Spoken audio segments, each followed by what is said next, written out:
One thing I hear a lot is I don't have time to practice meditation or mindfulness. I want to, I believe in the benefits, but I can't seem to find the time to do it. So to help with that, I want to share some practices that allow you to sort of incorporate mindfulness into everyday activities that you're already doing. All right? Now, these practices are not a substitute for meditation. I still really strongly suggest that you meditate regularly, every day if you can. Even if it's for just 1 minute a day, or a little less even. Just doing it is beneficial, okay? So these practices are not a substitute for that.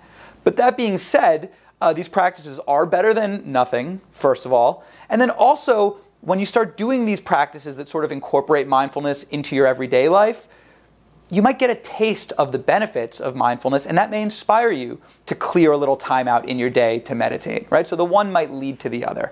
And then once you start meditating and making time for that, you should still do these activities that we're going to go over in this video because they are still beneficial even when you have a formal meditation practice.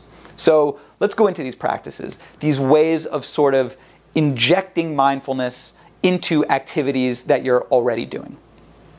Now, one way to do that is through the practice of mindful walking.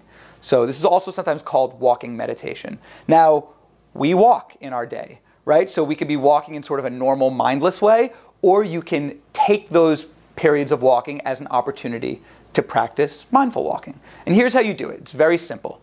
You just bring your attention into the sensations in the soles of your feet as you walk. Okay? So you feel the sensations in your foot as you lift your foot off the ground, as you swing your foot forward, and then as your foot regains contact with the ground. And then maybe you feel the sensation of shifting your weight onto that foot, and then you feel the other foot lift and swing and place, and then you shift your weight and lift and swing and place, right? That's the idea. It's very simple and straightforward. Now, while you're doing this practice, there might be thoughts that pop up in your head. There might be sounds that grab your attention in the background. There might be sensations coming up in your body.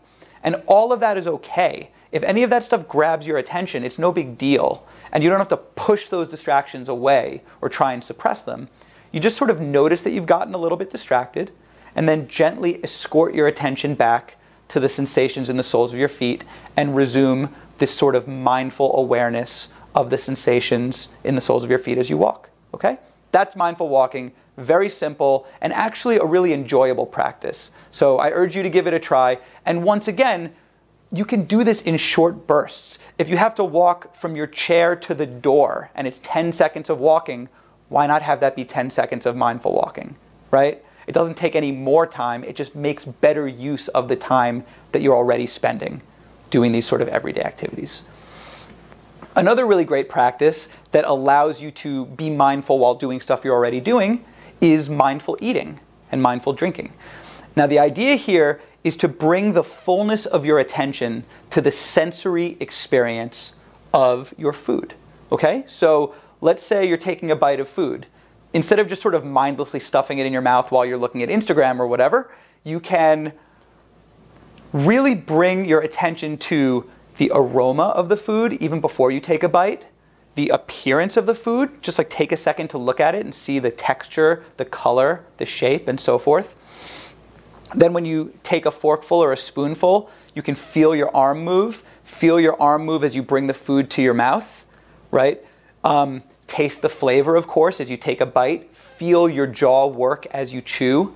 Even hear the sound of chewing, right? So the idea here is that there's a rich multi-sensory experience that you can be paying attention to, or you could be sort of mindlessly thinking about whatever while you eat. And I'm suggesting that you do the former, right? Mindful eating. And you may find that that actually allows you to enjoy your food in a way that you didn't really know was possible because you're experiencing the full richness of the flavor, the aroma, the texture, and so forth. So it's actually a nice experience.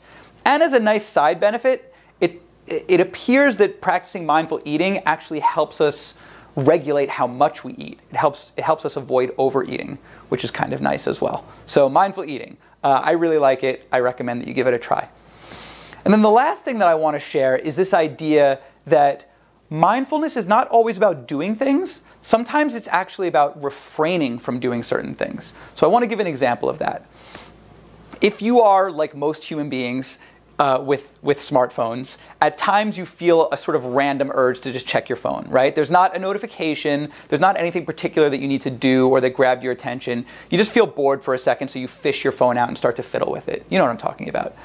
Here is a suggestion for a mindfulness practice. Once a day, when you feel that urge to just grab your phone and look at it for no particular reason, once a day, just notice that urge and don't act on it. Just leave your phone in your pocket or in your bag, okay? That is a mindfulness practice because you are becoming mindful, you are becoming aware of this urge arising in your mind, and you are choosing to remain centered in the present moment rather than falling into this sort of distraction black hole that is the phone, right? So that is a really valuable mindfulness exercise. And you know, you could set a higher number of times a day. You could choose to try and do that 3 times a day. But I think there's nothing wrong with starting with just once a day. See if you can resist that sort of siren song of your phone. So those are just a few simple ways to incorporate mindfulness into the stuff that you already do in your day. And I hope you find it helpful.